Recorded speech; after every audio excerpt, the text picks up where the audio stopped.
हमारे विभिन्न ज्ञानवर्धक कार्यक्रम देखने के लिए आप हमें अभी सब्सक्राइब करें, बेल आइकन को प्रेस करें ताकि आप देख सकें हमारा कार्यक्रम सबसे पहले। और अधिक जानकारी के लिए फेसबुक पेज को लाइक करना न भूलें। जय माँ इंद्राक्षी। इंद्राक्षी धाम में दर्शकों आप सभी का हम हार्दिक स्वागत करते हैं। आज के दिन जिन जातकों का जन्म दिवस है, मैरिज एनिवर्सरी है, उन सभी को हमारी तरफ से बहुत बहुत शुभकामनाएं। आज का पंचांग 16 मई सन 2020, दिन शनिवार, कृष्ण पक्ष, ज्येष्ठ मास, संवत 2077, तिथि नवमी, नक्षत्र शतभिषा, राहु काल 9 से 10:30, दिशा शूल पूर्व दिशा। आज हम बात करते हैं भगवान शिव शंकर की भक्ति के बारे में। आप लोगों के मन में ऐसे बहुत लोग हैं जिनके मन में यदा कदा इस प्रकार के सवाल उठते हैं कि हमें भी प्रभु से जुड़ना चाहिए, हमें भी भगवान की भक्ति करनी चाहिए। हम भक्ति को किस देवता से प्रारंभ करें, किस रूप से प्रारंभ करें, या हम अपनी भक्ति को, अपनी भावना को और ज़्यादा हम मजबूत कैसे बनाएं। बहुत सारी चीज़ें आपके हृदय में आती हैं। दूसरी बात, इसके विपरीत एक ऐसा सवाल, एक ऐसी बात जो बहुत लोगों को डरा देती है। अब वो भी सुन लीजिए क्या है। ऐसे अनेकों लोग हैं, आपको यकीन नहीं आएगा, जो किसी छोटे से छोटे सरल मंत्र को पढ़ते हुए भी डर जाते हैं। उनके मन में भय व्याप्त हो जाता है कि मेरा कहीं अनिष्ट ना हो जाए, मैं इस मंत्र को पढ़ रहा हूँ, कहीं कुछ गलत ना हो जाए, गलत मंत्र पढ़ने से मुझे कहीं गलत फल की प्राप्ति ना हो जाए, और मैं कैसे जानूं कि मैं मंत्र सही पढ़ रहा हूं, पढ़ रही हूं या नहीं। ऐसे सवालात भी बहुत लोगों के मन में आते हैं। देखो, करोड़ों लोग दुनिया में बसते हैं, सबके ख्यालात, सबकी मानसिक भूमि अलग अलग होती है, सबकी सोच एक सी नहीं हो सकती। जिस दिन सबकी सोच एक सी हो जाए, वास्तव में संसार के अंदर स्वर्ग उत्पन्न हो जाए। अब देखिए, मैंने देखा है बहुत लोग मुझसे ऐसा कहते हैं, शर्मा जी किसी ने हमसे कहा कि बस मंत्र मत पढ़ लेना, गलत हो जाएगा तो ये हो जाएगा, वो हो जाएगा। अरे ये कौन सी बात हुई।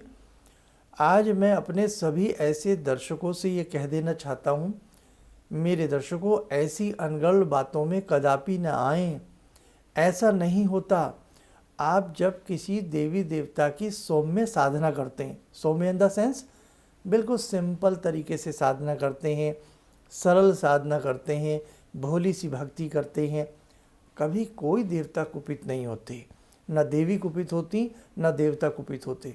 लेकिन जब हम कोई विशेष प्रकार की ऐसी कोई साधना करते हैं जो शमशान घाट में है, या कहीं किसी खंडर में बैठकर कर रहे हैं, या कोई ऐसा कोई विशेष तांत्रिक अनुष्ठान कर रहे हैं, तो वहाँ हम इस बात को कह सकते हैं कि वहाँ पर गुरु का होना या गुरु की गाइडेंस का होना बहुत ही ज़रूरी है। लेकिन जो साधना, जो मंत्र आप अपने घर में बैठ कर के भोले भाले से तरीके से करते हैं ना, उसमें किसी भी प्रकार का कोई भय नहीं, उसमें किसी भी तरह का कोई संशय नहीं। आप संशय ना किया करें, ईश्वर की कृपा आपके ऊपर बहुत बड़ी होगी। अब देखो, आप किसी भी नवग्रहों के मंत्र पढ़ सकते हो। कौन कौन से मंत्र आप पढ़ सकते हो? नवग्रह मंत्र पढ़ सकते हो, नवग्रह साधना कर सकते हो, दसम महाविद्याओं के किसी भी प्रकार के सात्विक मंत्र और लघु बीजात्मक मंत्रों की आप साधना साधारण तरीके से कर सकते हो। दुर्गा सप्तशती आप पढ़ सकते हो, दुर्गा सप्तशती के किसी भी मंत्र की आप साधना कर सकते हो। लेकिन प्रातःकाल, सायंकाल, अगर कोई रात्रिकालीन कोई तुरीय साधना आप कर रहे हैं, तो वहाँ पर गुरु के निर्देशन की आवश्यकता अवश्य होती है। आप भगवान शिव के अनेकों मंत्र पढ़ सकते हो, राम जी के अनेकों मंत्र पढ़ सकते हो, सरस्वती के अनेकों मंत्र पढ़ सकते हो। किसी भी तरह का कोई भय या दोष नहीं होता। हनुमान जी की सौम्य सरल साधना आप अपने घर में कर सकते हैं, किसी तरह की कोई दिक्कत नहीं है। बहुत वहम, बहुत ज़्यादा वहम हमारे अंदर व्याप्त किया जा रहा है, आपको मालूम नहीं है। एक ऐसा षड्यंत्र, एक ऐसी विधि हमारे साथ अपनाई जाती है कि किसी भी तरीके से हमारे हिंदू वर्ग को बहुत लोगों का काम ही है तोड़ने का प्रयास करती हैं, नाना भांति से, कोई डरा करके, कोई धमका करके, कोई किसी विधि से, कोई किसी विधि से। मेरे दर्शकों, मेरे साधकों, सनातन धर्म का अवलंबन करने वाले जितने भी हमारे साधक भाई हैं, बहनें हैं, बिल्कुल ना डरें, बिल्कुल भी ना डरें। आप अपनी मंत्र साधना को प्रगाढ़ रखें। और इसी श्रृंखला में मैं एक बात और प्लस करना चाहता हूँ। अगर आपको कुछ भी न सूझे तो भगवान शिव की साधना सबसे प्यारी साधना, भगवती दुर्गा की साधना सबसे प्यारी, सबसे सरल साधना। आप भगवान शिव के किसी भी मंत्र को, और ख़ास तौर से पंचाक्षरी मंत्र नमः शिवाय, इसलिए महिलाओं को कहा गया है कि महिलाएं पंचाक्षरी मंत्र पढ़ें, पुरुष 6 अक्षर का मंत्र पढ़ें। पुरुष में क्या लगा लें? उसमें ओम लगा लें। ओम लगाना ना लगाने से कोई दोष नहीं होता, ऐसा नहीं है। बस पंचाक्षरी मंत्र भगवान शिव को बड़ा प्रिय है। पंचाक्षरी मंत्र की राय दी जाती है नमः शिवाय। तो भगवान शिव की इतनी सरल सौम्य साधनाएं हैं। यदि आप साधना लेवल को प्रारंभ करना चाहते हैं तो आप कर सकते हैं। और देखो, भगवान शिव की तो ऐसी ऐसी साधनाएं हैं मेरे दर्शकों, आप आधी रात करें तो कोई दोष नहीं है, कोई भय नहीं है, क्योंकि उनका नाम है शंभु, उनका नाम है आशुतोष, उनका नाम है भोला भंडारी। आप किसी भी तरह की भगवान की साधनाएं, और ख़ास तौर से शिव शंकर की साधनाएं, आप किसी भी समय, किसी भी रूप में कर सकते हैं। शमशान वासी हैं भगवान शिव। आपने देखा नहीं कि शमशान में भगवान शिव की प्रतिमा होती है अक्सर? क्यों होती है साहब? संहार करता है, अपनी गोदी में हमें समेट लेते हैं। हमारी भस्म को भी जब व्यक्ति संसार छोड़ता है तो उस भस्म को भी भगवान शिव त्रिपुंड के रूप में अंगीकार कर लेती हैं। उज्जैन में अगर किसी ने देखा हो तो उज्जैन में देखा नहीं कि मुर्दे की भस्म का अभिषेक किया जाता है। काशी में देखिए आप। कहने का भाव मेरे दर्शकों, भगवान शिव एक ऐसे देव हैं कि इनकी साधना स्त्री, पुरुष, बच्चा, दीक्षित, अदीक्षित कोई भी कर सकता है। किसी भी तरह का कोई वहम नहीं है। एक लोटा जल से प्रसन्न होने वाले देव आशुतोषी ही हो सकते हैं। एक लोटा जल से प्रसन्न हो जाते हैं। जिन पत्तों को कोई नहीं खाता, मदार के पत्ते, मदार पुष्प, मदार पत्र, भगवान शिव उन्हें भी स्वीकार कर लेते हैं। जिस जहरीले सर्प से सब डरते हैं, उसी को आभूषण समझ करके माला बना करके गले में पहन लेते हैं। देखिए आप, धतूरा, भांग, किस किस प्रकार के द्रव्य, कैसी कैसी चीज़ों को भगवान से स्वीकार कर लेते हैं जो त्याज्य हैं। तो कहने का मतलब, वास्तव में भगवान शिव वास्तव में भोलेनाथ हैं। तो महिलाएं, बच्चे, पुरुष, प्रौढ़, यंग, कोई भी हों, भगवान शिव की साधना आप किसी भी सरलतम विधि से, कैसी भी विधि से, किसी भी मंत्र को कर सकते हैं। न्यास अंगन्यास के साथ कर सकते हैं, विदाउट न्यास अंगन्यास के साथ भी कर सकते हैं, फल मिलता है। रावण शास्त्रों को ज्ञाता है। रावण मामूली समझ रहे हैं आप रावण को? रावण ऐसा विद्वान, जहाँ विद्वंता की बात आती है वहाँ रावण का नाम याद आता। विद्वंता की बात जब आती है, कैसा शिव तांडव स्तोत्र की रचना करने वाला वो रावण महापांडित्य। लेकिन खैर वो लीलाएं हैं, भगवान की लीलाएं हैं, वो तो प्रभु जाने। लेकिन कहने का भाव कि भगवान शिव की साधना करने से रावण ने न जाने क्या क्या प्राप्त किया। अनेकों ऐसे और भी देव हुए हैं, ऐसी बहुत सारी निम्न श्रेणी की यक्षिणियाँ हैं। ऐसे बहुत लोग हैं जिन्होंने समय समय पर, या ऐसे देवतुल्य शक्तियों ने या यक्षिणियों ने समय समय पर भगवान शिव से वरदान प्राप्त किए हैं। और तो और आपको क्या कहें, भूतादि संगे, आरती गाइए ना भगवान शिव शंकर की, भूतादि संगे, कि आपके साथ भूत आदि आपके संग रहते हैं। भूत प्रेत भी भगवान महाकाल की साधना करते हैं। यस, एक मंदिर है, अनेकों स्थानों पर हैं ऐसे भगवान शंभू के मंदिर, जहाँ ये कहावत है या कहा जाता है या सत्यता भी है कि यहाँ अर्धरात्रि में भूत प्रेत भी साधना के लिए आते हैं। ऐसा ही एक उत्तर प्रदेश में सहारनपुर में भूतेश्वर नाम से महाकाल जी का मंदिर है कि वहाँ अर्धरात्रि के बाद इस प्रकार की शक्तियाँ भी भगवान शिव का यजन भजन करती हैं। ऐसे और बहुत स्थान हैं, बहुत स्थान हैं। ऐसे कई बहुप्रचलित शमशान हैं भारतवर्ष के अंदर जहाँ अर्धरात्रि में भूत प्रेतों का एक बहुत बड़ा समुदाय भगवान शिव की साधना करता है।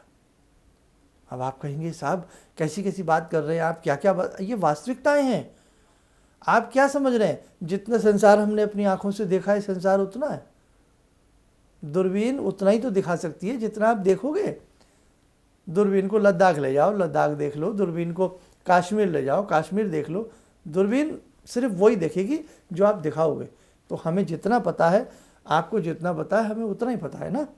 लेकिन संसार बहुत विशाल है, उतना ही नहीं है जितना हमें मालूम है, बहुत विशाल है। तो मेरे दर्शकों, भगवान शिव की भक्ति बेधड़क होकर आप कर सकते हैं और कतई भी इस तरह का वहम मन में ना रखें कि किसी साधना को करने से हमें विपरीत फल की प्राप्ति होती है। साधना में और भोली भक्ति में समानता पैदा करें। हाँ, हमने पहले भी कहा कोई तंत्र प्रयोग कर रहे हैं। अब जैसे उच्चाटन है, विद्वेषण है, मारण है और बहुत ऐसे अनेकों प्रयोग हैं जो शास्त्रों में बताए ज़रूर गए लेकिन उनको छिपाया गया है। क्यों? ताकि हर व्यक्ति उनसे लाभ ना लेकर के किसी का अहित ना कर सके। और ये इतना आसान नहीं है। बहुत जैसे जैसे आप गहराई में उतरते जाएंगे ना, तो ये विज्ञान बहुत गहरा विज्ञान है। मेरा बड़ा मन है कि किसी तरह स्थिति सब कुछ सामान्य हो तो बड़े बड़े ऐसे अनुष्ठान और ऐसे बड़े बड़े योजनाएं और ऐसे बड़े बड़े आपके साथ समागम किए जाएं जिसमें आप कम से कम एक लंबे समय तक हमारे साथ 1 दिन 2 दिन, अभी तो यहाँ पर आप हमें 20-25 मिनट सुन लेते हैं, तो आप कम से कम 4 घंटे 5 घंटे हमारे साथ व्यतीत करें। बहुत सारी चीज़ें, बहुत रहस्यों से पर्दा उठना है आप सबके साथ मिल करके। इसलिए बस अपनी बात में अंत में यही कहूँगा कि किसी भी मंत्र में आप कोई ऐसा मन में कमजोरी ना लाएं, मन में कोई वहम ना लाएं। और जो इस प्रकार के मैंने देखा है सिंपल मंत्र, जब हम लोगों से बहुत लोग मिलने आते हैं, कुंडली दिखाते हैं या कॉल अपॉइंटमेंट के माध्यम से हम उनके आंसर भेजते हैं, सिंपल मंत्र ओम गंगणपतये नमः, नमः शिवाय, ओम ह्रीम तिग्म रश्मय, ओम ह्रीम ह्रीम सूर्याय नमः, ऐसे सिंपल से मंत्र, सौम्य मंत्र, जब वो डर जाते हैं कि शर्मा जी इसमें मंत्र में कुछ गलती हो गई तो मैंने कहा भाई ओम नमः शिवाय में क्या गलती हो जाएगी, नमः शिवाय में क्या गलती हो जाएगी, ओम राम रामाय नमः में क्या गलती हो जाएगी। बोले नहीं, किसी ने कहा कि हम पढ़ेंगे तो हमें दिक्कत हो जाएगी, ये हो जाए। मैंने किसी ने कहा है उसने गलत कहा है, और जिसने कहा है उसने कभी मंत्र साधना की नहीं है। उसका मतलब, उसका तात्पर्य कुछ और है, आप समझते नहीं हैं। हम वास्तव में बहुत भोले हैं, वास्तव में बहुत भोले हैं। 20 साल से भगवान शिव को भजते हैं, कोई मिल जाए कि अरे आपको फ़ायदा नहीं हो रहा, बिल्कुल भी, हाँ जी बिल्कुल नहीं हो रहा, बिल्कुल नहीं हो रहा, फिर आप शिव जी को छोड़ो, आप राम जी को भजा करो। अच्छा साहब, राम जी को भजने लगे, फ़ायदा नहीं हुआ, फिर और कोई बड़े रंग बिरंगे भेष के कोई और मिल गए, थोड़ा यकीन सा आया कि हाँ भाई ये लगते हैं वेशभूषा से बहुत विद्वान से लगते हैं। उन्होंने कहा अरे तुम राम जी को क्यों भजते हो, राम जी तो वैसे ही वनवास में रहे, तुम एक काम करो मुरली भजैया को भजो, तुम्हारे सारे काम बने। साहब मुरली भजैया को भजने लगे। फिर और कोई मिला, अरे वो तो मुरली बजाते रहे, उनसे तुम्हें क्या मिलेगा, आप उनकी साधना करो। करते करते पथिक अपनी राह से भटक जाता है या नहीं। तो इतनी भक्ति हमारी कमज़ोर है। एक तरफ कहा गया है गॉड इज वन, भगवान एक है। जब भगवान एक है तो जिससे आप भज रहे हो उस पर पूर्ण विश्वास रखो। ये नहीं आज शाम कल राम और परसों फिर कुछ भी नहीं, तो ऐसी साधना ना किया करो। इसलिए बस मेरा आपसे यही मतलब है कि एक को पकड़ लीजिए, सब पकड़े जाएंगे, और बेकार की बातों में ना आए। अपने भगवान पर और अपने धर्म पर पूर्ण विश्वास रखना सीखिएगा। आइए दर्शकों, समय हो चला आज की ध्यानमाला का। जुड़ते हैं आज की ध्यानमाला में भगवान श्री शिव शंकर से। ॐ आत्मा त्वं गिरिजामति सहचरा प्राणा शरीरं गृहं पूजा ते विषयोपभोगरचना निद्रा समाधिस्थिते सञ्चारपदयो प्रदक्षिणविधेः श्रोत्राणि सर्वागिरो यद्यात्कर्म करोमि तद्दखिलं शम्भोस्तवाराधनम् चन्द्रोद्भासितशेखरे स्मर हरे गंगाधरे शंकरे सर्पे भूषितकण्ठकर्णविवरे नेत्रोत्तवे स्वानरे दन्ते त्वकृतसुन्दरां वरदरे त्रैलोक्यसारे हरे मोक्षार्तिं कुरु चित्तवृत्त्यमचलं मन्येस्तु किं कर्म वे वन्दे देव उमापतिं सुरगुरुं वन्दे जगत्कारणं वन्दे पन्नगभूषणं मृगधरं वन्दे पशूनां पतिं वन्दे सूर्यशशाङ्कवह्निनयनां वन्दे मुकुन्दप्रियं वन्दे भक्तजनश्रयं च वरदां वन्दे शिवं शङ्करम् ॐ कर्पूरगौरं करुणावतारं संसारसारं भुजगेन्द्रहारं सदा वसन्तं हृदयारविन्दे भवं भवानी सहितं नमामि भवं भवानी सहितं नमामि। कवच बना लें, ध्यान करें, भगवान शंभु का आशीर्वाद हम सबके ऊपर बरस रहा है।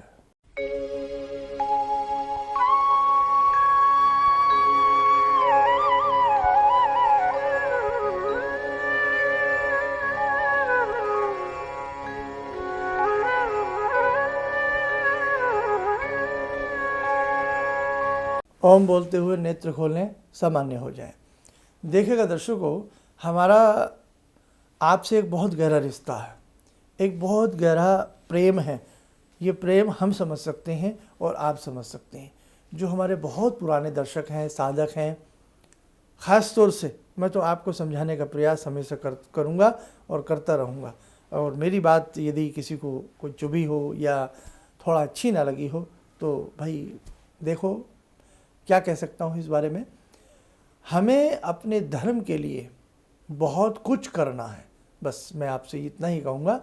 और जितना आप प्रेम अपने आप से करते हैं उतना ही प्रेम हमें अपने भगवान से और अपने धर्म से होना चाहिए। जय माँ इंद्राक्षी। अब मेरा एक बेटा है जो चार्टर्ड अकाउंटेंट है अभी, तो वो क्या था, मेरी कोई बात नहीं मानता था। सालों तक मेरा उसका झगड़ा चलता रहा और मेरे जो जानकार लोग थे उनसे मैं कहता था भाई मैं इससे हार जाता हूँ, क्योंकि मैं इसे कहता हूँ सुबह जल्दी उठा कर, ये कभी उठता नहीं। क्या हुआ कि मैं आपसे मिला आकर, कुछ आपने उसके लिए भी उपाय बताए, जो सारे उपाय मैं ही कर रहा हूँ। और आपको सुन के बड़ी हैरानी होगी इस बात की कि जिस बच्चे को मैं कभी पूजा के लिए कहता था कि हनुमान चालीसा करो, तुम ये करो वो करो, वो कुछ नहीं करता था। आज मैं बड़ा हैरान हूँ कि सोमवार के दिन वो उठता है, खुद ही जो है वो मेरे घर में बेल का पेड़ भी लगा है, बेल के पत्ते तोड़ता है और उनके 11 सेट बनाता है। कहाँ से उसने लिया मुझे पता नहीं। और भगवान शंकर पर जाकर जल चढ़ाता है, उन पर राम राम लिखता है। और ये सब जो मैं ये समझ पाया हूँ कि जो मैं 2 महीने से आपका ये जो कर रहा हूँ मंत्र का जो है, तो मेरे ख्याल में इससे बड़ी उपलब्धि तो और कोई हो नहीं सकती। धन्यवाद। किसी भी समस्या के समाधान के लिए मिले प्रसिद्ध हस्तरेखा एवं वास्तु विशेषज्ञ प्रोफेसर धर्मेंद्र शर्मा जी से। नोट: शिविर में भाग लेने हेतु एवं व्यक्तिगत रूप से मिलने के लिए कॉल करने का समय सुबह 10 बजे से शाम 6 बजे तक। हमारे विभिन्न ज्ञानवर्धक कार्यक्रम देखने के लिए आप हमें अभी सब्सक्राइब करें, बेल आइकन को प्रेस करें ताकि आप देख सकें हमारा कार्यक्रम सबसे पहले। और अधिक जानकारी के लिए फेसबुक पेज को लाइक करना न भूलें।